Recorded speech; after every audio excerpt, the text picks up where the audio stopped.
안녕하세요. 이승주 변호사입니다. 제가 이제 최근에 회사 사건 상담을 하다가 그 회사 직원분의 이제 개인적인 질문을 받고 거기서 이제 힌트를 얻어서 강의를 하게 됐습니다. 계약을 하러 가시는데, 임대차 계약을 하러 가시는데, 임대인, 소유자가 2명이라는 거예요. 이때 무슨 특별하게 주의할 점이 있냐고 물어보셔가지고 제가 강의를 한번 해보겠습니다. 보시면 주택 소유자가 2명 이상일 때 공유자라고 하죠. 자, 임차인의 계약 방법입니다. 이제 계약을 하러 갔는데 등기부를 보죠. 근데 이제 계약자, 임대인 수가 한 3, 4명이 될 수 있죠. 공유자. 상속을 받았을 수도 있고 공동 투자자일 수도 있습니다. 그런데 공유자분 중에서 한 사람만 나오거나 이런 경우에 어떻게 해야 되냐, 이런 걸 물어보신 거죠. 제가 써놨는데 가장 좋은 방법은 뭡니까? 공유자 모두를 임대인으로 계약서에 쓰는 겁니다. 그래야지 안전하겠죠. 나중에 보증금 확보할 때.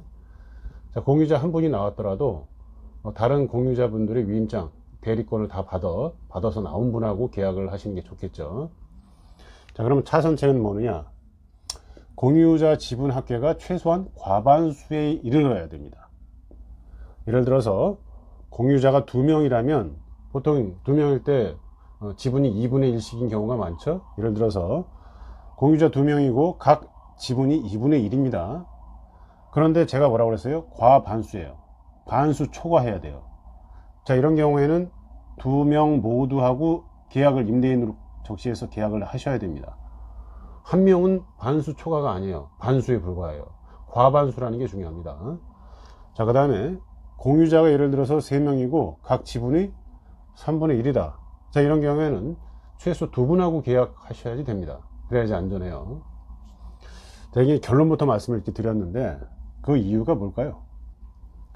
자, 이유.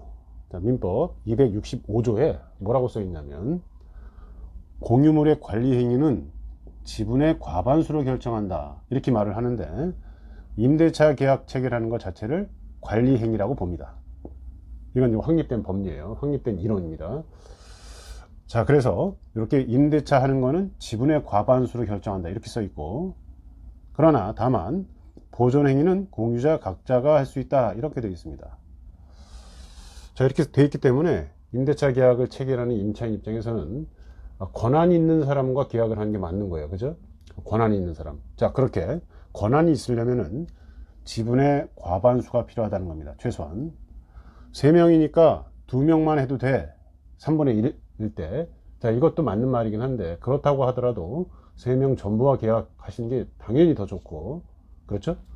괜히 나머지 2명하고만 계약을 했는데 3분의 1 나머지 그분이 저한테 소송할 수도 있는 거예요. 제가 이길 가능성이 높긴 하지만, 자, 이런 식으로 생각을 하시는 게 좋습니다. 자, 사례를 하나 보여드릴게요. 왜 가장 좋은 방법은 전부와 계약을 하고 차선책은 최소한 과반수권자들하고 해야 된다.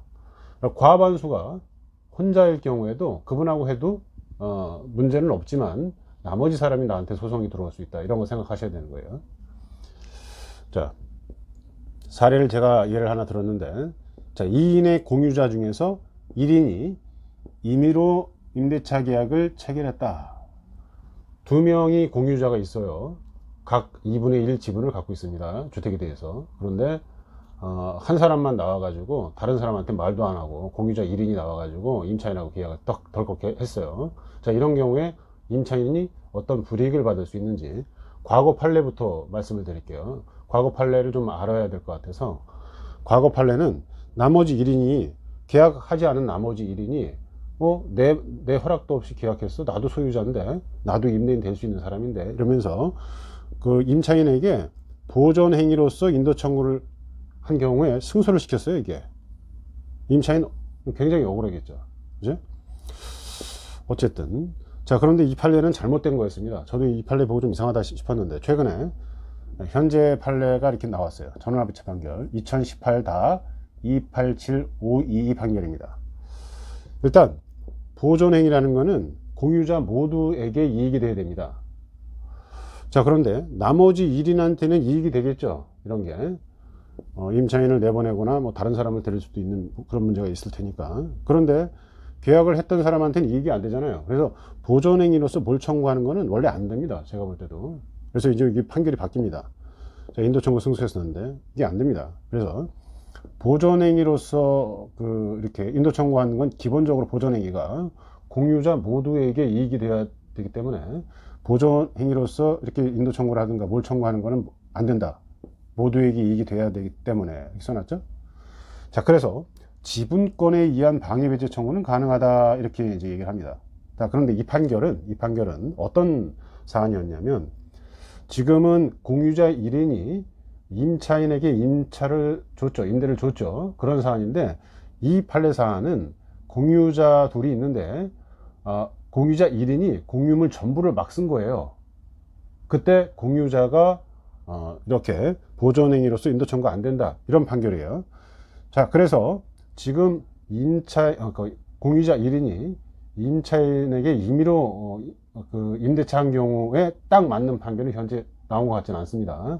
자, 그러나 이 판결 취지를 보면 어떻게 해결할 것 같으냐. 본건 같은 경우에 공유자 1인이 임차를 시킨 거죠. 나머지 공유자 허락받지 않고. 자, 이런 판결을 고려할 때 나머지 1인이 현재 임차인에게 지분권에 의해서 보존행위가 아니라 지분 소유권에 의해서 인도 청구는 안 돼요. 나가달라 이런 소송은 가능할 거로 이해가 됩니다. 자, 이 판결을 대법원 전원합의체 2018-287522 판결을 자세히 보시면 이런 취지가 보이고, 이 판결 이후에 몇 개 판결이 나왔습니다. 자, 그런데 굉장히 혼란스러운 언어를 구사하고 계세요.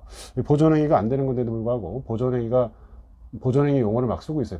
판결에서도. 지금 그래서 약간 혼란스럽고, 제 책에는 사실 지금 새로 쓰는 책에는 전부 정리가 되어 있긴 한데 그걸 다 강의할 수는 없고 해서 일단 이렇게 정리할게요. 다시 한번 정리하시면, 주택 소유자가 2명 이상일 때는 임차인이 어떻게 계약을 해야 되느냐. 웬만하면 소유자 전부와 계약을 하시라는 거예요. 여의치 않더라도 과반수 지분권자와 하셔야 되고, 뭐 여러 명을 합해서 과반수가 되면 되는 거예요.